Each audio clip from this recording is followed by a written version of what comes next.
তোমার রব কতটা দয়ালু, তোমার রব কতটা দয়ালু। অপরাধ নিয়ে চিন্তিত, তোমার অপরাধ নিয়ে তুমি লজ্জিত। মাশাআল্লাহ, তোমার এই লজ্জা আল্লাহ পছন্দ করে। তোমার এই লজ্জা কে পছন্দ করে? তোমার এই চিন্তা কে পছন্দ করে? তোমার এই ব্যথা কে পছন্দ করে?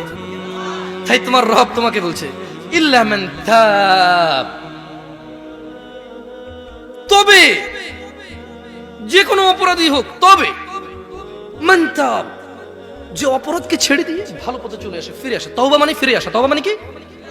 আমাকে ওই দিন আমার খুব ঘনিষ্ঠ একজন মানুষ, উনি ড্রাইভ করছিল, আমি পাশে বসে ছিলাম, আমাকে বললো যে মতাওয়া, সৌদি আরবে হুজুরদের, আমরা যেরকম হুজুর বলি ওরা মতাওয়া বলে আর কি। তো উনি আবার দুবাই ছিল, বলে যে মতাওয়া তওবা কিভাবে করবো?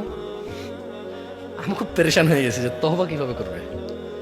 বললাম যে তওবা মানে তো ফিরে আসা। ধরেন আপনি কোনো কাজে লিপ্ত আছেন, মানে যে কোনো কাজ যেটা অপরাধ, যেটা কি তওবা মানে কি বলে দেবো আপনাদের?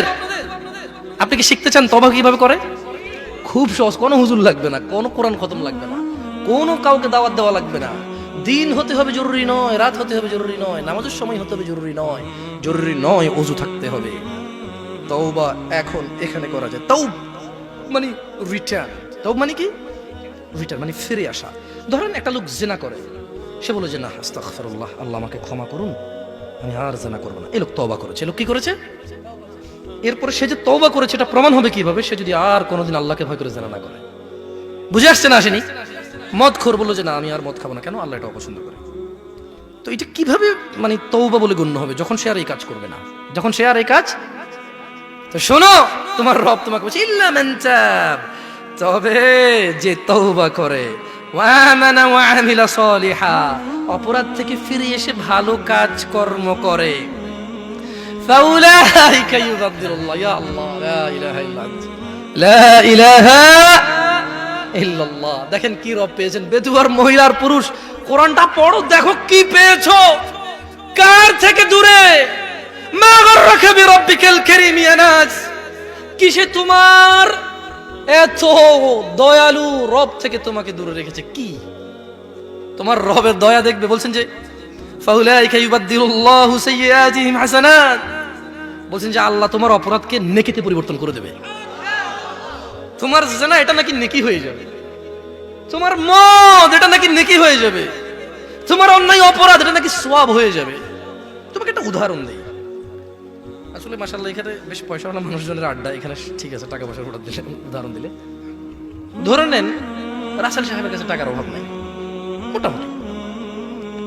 তো আমাকে উনি খুব পছন্দ করবেন বলেছে যে এই পথে যদি তুমি চলো জামশেদ, আমি তোমাকে খুব ভালোবাসবো, আমার খুব পছন্দ এই পথে চলা। তো ধরে নেন আমি বিপথে চলি, উনি আমাকে পছন্দ করে, কেন জানি হইতে পারে না। কিছু মানুষকে এমনি ভালোবাসে না, অনেকে জিজ্ঞেস করে তুই কি পাইছিস বেটা, এটা তো নষ্ট, ঠিক না?